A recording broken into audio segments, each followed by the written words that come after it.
What's up, everybody? We've had a couple comments from people asking to look at CoreWeave stock. So we're going to be taking a look at the company today, going over what they do, looking at their earnings. I'll give you my opinion for what we can expect for a return on our investment if we invest in CoreWeave stock today. And as always, nothing we talk about here is advice to buy or sell anything. I'm just giving you my opinion and I let you know what I'm doing with my money. So if you get value out of the video, subscribe to the channel. Now let's jump into CoreWeave. Now first, what does this company do? CoreWeave is a cloud computing company. So if you're some startup and you want to make your own large language model, let's say you want to compete with ChatGPT, you want a massive amount of computing power, probably some data center with a bunch of NVIDIA GPUs all hooked up and chained together. You obviously don't have that on your computer or on any local server that your computer is connected to. So what do? You partner with a cloud computing company like CoreWeave. CoreWeave has a bunch of data centers, mostly over the US, a few in Europe, and these data centers are packed with NVIDIA GPUs primarily. They are targeting the AI boom. Their clients are training AI models to generate text, video, audio, all sorts of things. Some clients are using CoreWeave for inference, meaning after you've trained a model, you need that model to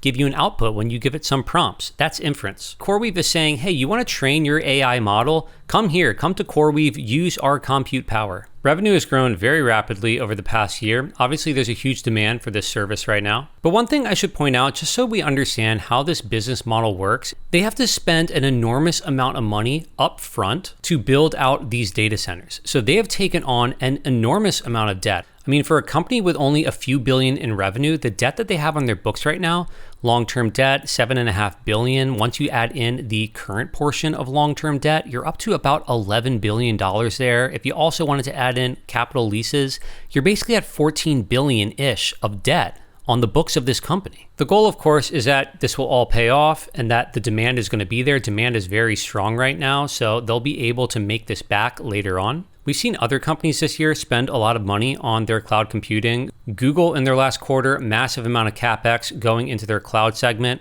Alibaba in China, massive investment into their cloud segment. This is temporarily lowering free cash flow, but these companies are very profitable. They have a core profitable business. So the balance sheet of Google and Alibaba, even though they're spending a ton on cloud, the balance sheet looks very clean. For CoreWeave, this is definitely a concern. You have a ton of debt on the books, and it's unclear where profitability is going to end up. Right now, operating income very low, and when you take into account all the interest that they're paying on their debt, the company is nowhere near profitable on a bottom line standpoint. Now they're growing, and I expect margins will improve. Still, where profitability ends up is a question mark for me. In their earnings presentation, they have a slide on adjusted operating income and adjusted net income. Their main adjustment is basically subtracting out share-based compensation, which is kind of ridiculous. This is a very common practice among tech companies, so it's not like they're doing something unusual, but share-based compensation, that is a real operating expense. If you weren't compensating your workers with stock, you would have to compensate them with cash or in some other way. And if we want to buy equity in this company, if we want to become shareholders of this stock, then from our point of view, you would be diluting our shares. This is a real expense to us that we need to take into account.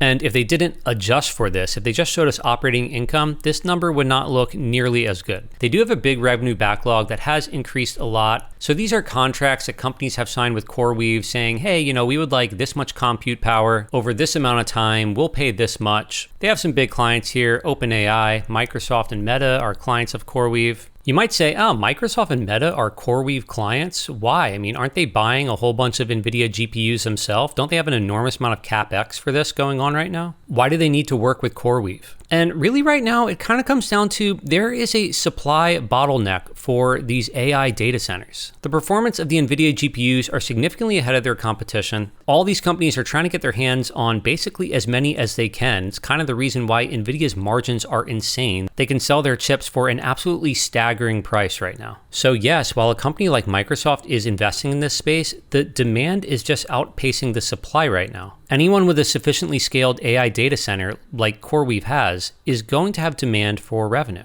And CoreWeave has a very friendly relationship with NVIDIA. NVIDIA owns a stake in CoreWeave. So CoreWeave is one of NVIDIA's preferred partners. They get some nice dibs on their chips. But this brings me actually to one of my concerns about CoreWeave stock. I don't see this company having a strong competitive advantage. CoreWeave often gets lumped in with companies like Palantir or NVIDIA, but I don't see CoreWeave having anywhere close to the durable competitive advantage that other companies have. Companies like NVIDIA or Palantir, they have proprietary technology or software that makes them dominant in their space. Another company can't just come along and do what Palantir is doing or compete with NVIDIA. Definitely do not take this as advice to buy these stocks. Palantir and NVIDIA trade for very high valuations. My point is simply that operationally speaking, there's a reason that these are dominant businesses. In the case of CoreWeave, if another company came along with, $20 billion worth of NVIDIA GPUs and they set them up into some data centers, then what would CoreWeave have over this hypothetical other company? They say that they're optimized and enhanced, but really, I don't know if there is a long-term competitive advantage here to CoreWeave. I had the opportunity this week to play around with a beta AI product for a generative audio company. I was extremely impressed. Honestly, the way AI is changing the world is crazy. But this company, for their cloud compute power, they were using OCI, Oracle Cloud Infrastructure. You can see here online the prices Oracle charges to essentially rent out various NVIDIA GPUs. CoreWeave doesn't directly list their pricing on their site. The more computing power you use from CoreWeave, they do give you discounts. So if you had an extremely large project, I think it's possible CoreWeave might be the cheaper option compared to Oracle. For smaller scale, I think Oracle might be cheaper, and there's a few other alternatives as well, but I think my point that I'm just trying to make is there's nothing really special about what CoreWeave is offering. The underlying asset, the company that actually has the competitive advantage here is NVIDIA. They're the ones who are making the chips that all these companies are using. CoreWeave stock today is trading for a market cap of $47 billion. If you're watching this and you disagree with what I'm saying, I would actually like if you just explain to me, why should I think that the earnings potential of CoreWeave is greater than the earnings potential of someone with $47 billion who is going to go out and build $47 billion worth of AI data centers? Where's the competitive advantage for CoreWeave? Now, not every company we invest in needs to have some huge competitive advantage. They don't need to have some enormous moat. They don't need to be a high quality company. But when you're trading for a premium valuation, when you're trading for an extremely expensive multiple, then there needs to be a good reason. Normally, that reason is you're very confident about the long-term prospects of the earnings power of this company. Now, let's talk about the stock. If you bought in around the IPO, I'm sure you're very happy. The stock went up a little more than fourfold, hit a peak in the 180s, and since then, it's down about 45%. Now, going back to our sheet, it's very hard to make assumptions about the future of a company when, first of all, there's so little history. Not only did the company just go public, but they simply haven't been operating in this space very long. I think sometimes when a company or a sector is so new and so fresh, it somewhat gives analysts or investors the idea that,